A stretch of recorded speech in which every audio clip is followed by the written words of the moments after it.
Hey there, good evening folks, and welcome to episode number 105 of Tetrakey TV. It's going to be short tonight. I'm tired, I have the flu, but we promised 9 o'clock every evening, and so 9 o'clock, here it is. And I hope you're having an amazing day, and if you're here in South Africa, I hope you're surviving the cold at this point in time, because it feels really chilly. I want to talk to you this evening about something that is really important if you ever have to go and sell something to anybody. And in fact, one of our clients, I taught this to, gave him some tools to go and use what I'm going to share with you now. And his conversion rate in sales meetings just over doubled after a month's worth of practice with this. So normally I reserve this for our paying, our high-end clients, and this evening I thought, well, I'll just give it to you. And so we would understand that in terms of the business food chain, that the marketing of our business is the number one priority, and followed by that, getting that into sales, marketing into sales is the next one of our priorities. Marketing should be producing for us qualified leads, and those leads should be our ideal customers. And so we get in touch with our ideal customer, or they get in touch with us, and we arrange to meet them, to see them. And this works, what I'm going to talk about now, in online sales as well as face-to-face. But I'm going to talk about it in face-to-face example, but it does work in online with websites and things as well. And I'm sure you can figure that out for yourself. But if you require some help doing that, just drop me a line and I'll give you a hand in terms of how that works for online sales. So I want to ask you a question first. What sort of person are you? How easily do you trust? Are you the person who trusts until somebody proves that they're not to be trusted, so you trust instantly? Are you somebody who believes that trust is something that needs to be earned? And if that's the case, just how much does somebody have to do in order to earn your trust? What we're talking about with this is something that we've all got inside us, and our clients have inside themselves as well. And we all have something called a convincer strategy. That's how easily convinced you are, or your client is, as to whether or not they should purchase or not purchase, ideally purchase, your product or service.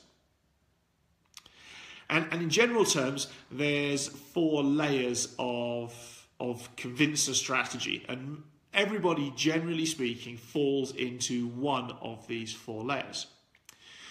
And so those layers are, the first layer is the convincer 1 to 3 strategy, and that means that somebody has to be convinced 1 to 3 times before it is that they will purchase. We then have a peak group of people who are 3 to 6 times, that's me, in terms of how many times they need to be convinced before it is they purchase, 3 to 6. We then have a 6 to 9 and a 9 plus. Now obviously, if we know which one of those brackets a customer falls into, we can then go about setting our sales pitch to meet their need, and also ensure that we don't go over the top in our sales pitch, because if we go over the top and we go outside of their bracket or above their bracket, we then put them off. The example for that would be me. I fall in the 3 to 6 convincer bracket. I need to have a product or service demonstrated to me to be useful and beneficial to me and at the price 3 to 6 times before it is that I will purchase.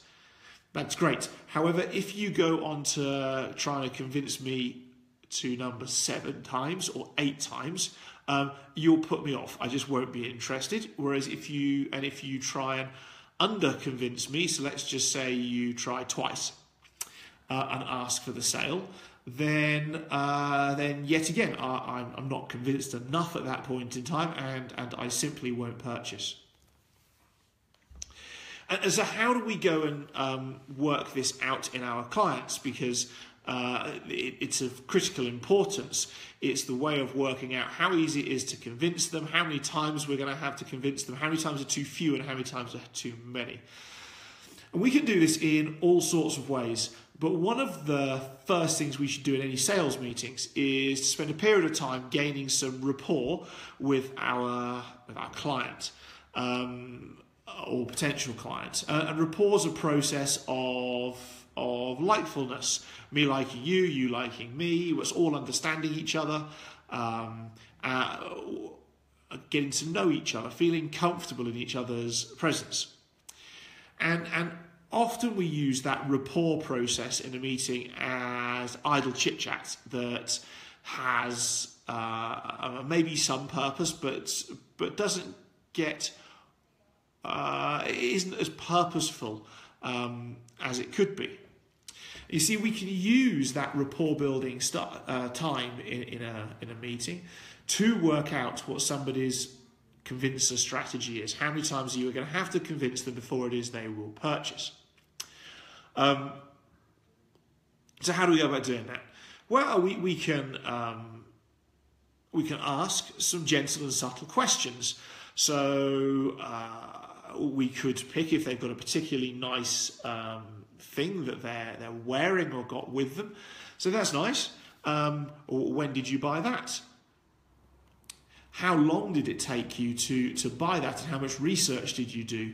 How many times did you visit the store, etc., etc. Idle chit-chat to work out how many times they had to be convinced before it was they purchased. Did they need to do some online research before they went to the store?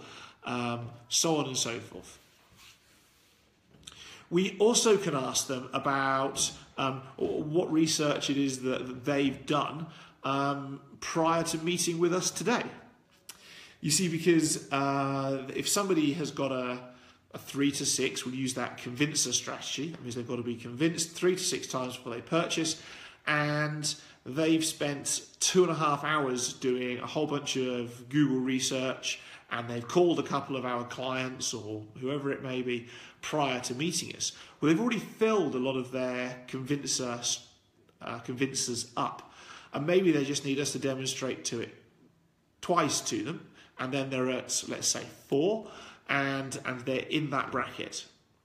And so that rapport building time is really important to find out what research and what work the customer has done prior to meeting us, how much or how little, and to find out just how many times they need to be convinced before it is they've purchased. As I said, ask for the sale after too few times, they won't purchase. Ask for the sale after too many times, and they won't purchase as well. So we need to hit it within one of those brackets. And then we get to the awkward one, the 9+. They're people who want to purchase. They just find it almost impossible to trust a supplier. Maybe they've been burnt in the past. I don't know what it might be. But they find it very hard or impossible to trust. Maybe it's a worry about making the right decision or not making the right decision. And so how do we go about working with them? Well, first of all, when we're with them, we've worked this out, is we have to understand that we're not going to force them into a quick purchase. We also often have to give them the opportunity to go away and for us to follow up once or twice with them prior to them purchasing. And then maybe we have to ask them, well, if above 9, how long? Is there a time frame in which they need to make the decision in? When you get that time frame given to you, and they will give you, what time frame would you like to make this decision in? Let the clients tell you what it is they wish to do. we need to give them at least 10% of that time frame before we make contact with them again. So if they say 30 days, we need to give them at least until the end of day 3, if not day 4, before we touch base again. We touch base with them, and we may well choose to say something like, it's been a long time since we spoke last. I just want to make sure that you are on the path to being convinced that what we offer you is exactly what it is that you need. Because I would hate for you to feel any form of guilt if you were to miss this opportunity. Now, what does this do? Well, the play on the long time is saying to the person that you understand and have rapport with them with regards to them wanting a large chunk of time.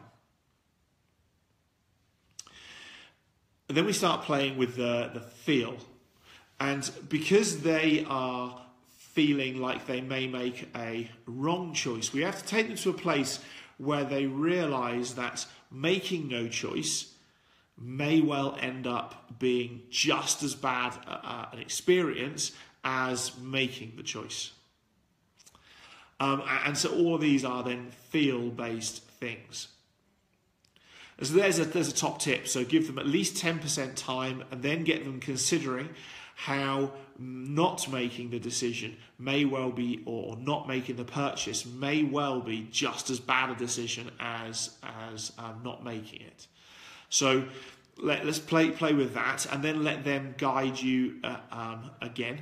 But if somebody's got a beyond 9 convincer, and there are those people out there, pushing them quickly will always lead to a no sale. Interestingly, the people beyond 9 and above, in terms of their quantity of times they need to be convinced before they purchase, while they're the hardest customers to get on board, they also are the most loyal customers because they are used to people dropping them because they're too hard. With that loyalty comes all sorts of things, but in particular, they are the sort of customer who will sing your praises from the rooftops, who will make referrals, give you introductions, so on and so forth. Because people who have a convincer strategy on 9 or above who've bought your product and get benefit from it are unlikely to go somewhere else, because that would take a whole bunch more convincing, and that's time. And they've already been convinced, that's why they're with you. And so maybe it's worth just sticking with those people, turning them into your best friends, your best advocates, your best referral partners, most powerful people in your network. Maybe, just maybe, it's worth sticking with them. So there's a thought. As I said, for one of my clients, they doubled their conversion rate sales conversion rate in meetings just by using this one thing. Remember when we're demonstrating this, the quantity of convinces that we need to give to somebody, that we need to go about it in a whole series of different ways. So do we have written, audio and video testimonials? Can we pick up the phone and say, here you are, speak to one of my current clients, I'm sure they'll answer all your questions, convincer. Do we have facts and statistics? Do we have some form of try before you buy is a convincer, or a 30-day money back, no questions asked guarantee? We have all of those things within Tetrakey. So you need to prepare for yourself. I would suggest at least 9 different convinces that you can do with a customer, so that when you end up having gained rapport with them and worked out what their convincer strategy is, that you can ensure you can fill that bucket in that meeting with them in a variety of different ways. So there you go. That's a bit of a whistle-stop tour, an evening where I've got the flu on convincer strategies. Let me know what your thoughts are in the comments below. Go and use your time to build rapport and find out what your customer's convincer strategy is. If you end up having all your customers give you the same answers and you believe they're all 3 to 6 in terms of the quantity of times they need to get convinced, for argument's sake, or they're all 1 to 3 or all 6 to 9, maybe you're not listening properly to the answers that they're giving you. So that's my top tip. So go have a play with that. Let me know how you get on. Build up your convincer bank, so you've got at least 9 in terms of those meetings with somebody. And let me know your thoughts. In particular, let me know if you would like any other topics covered within our episodes of Tetrakey TV. So have a great 24 hours further. I think Mark's with me again tomorrow evening. And we look forward to serving you further as the week goes on. Stay well, be awesome.